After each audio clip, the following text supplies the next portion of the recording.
Good morning everyone, welcome to MT time story blog. দেখো আমার রান্না বান্না হয়ে গেছে, আশা একাদশী, তাই বিশেষ কিছু রান্না বান্না নেই। তা তোমরা সবাই কেমন আছো? আশা করি ভালোই আছো। দেখো এখানে আটা মাখতে গিয়ে আটা পড়েছে। আর দেখো কালকে লঙ্কা এনেছিল, লঙ্কাগুলো ধুয়ে রেখেছি।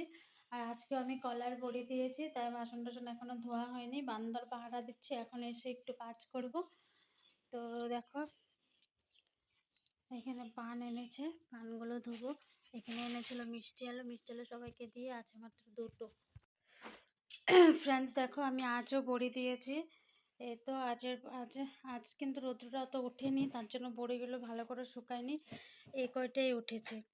আবার মঙ্গলবারে রৌদ্র দিতে হবে। তো দেখো এখানে প্রথম পাখি পড়তে বসে যাচ্ছে, ওর এক্সাম চলে আসছে। না 80 না 90 এর ভিতরে মার্ক চেক করো। তো দেখো আমাদের এখানে চা খাওয়া হয়ে গিয়েছে, এখানে চার বাসন টাসন রেখে দিয়েছি। আর দুধটা এনেছিল, দুধটা গরম করে নিলাম, আর ওখানে গরম জল বসিয়ে দিয়েছি।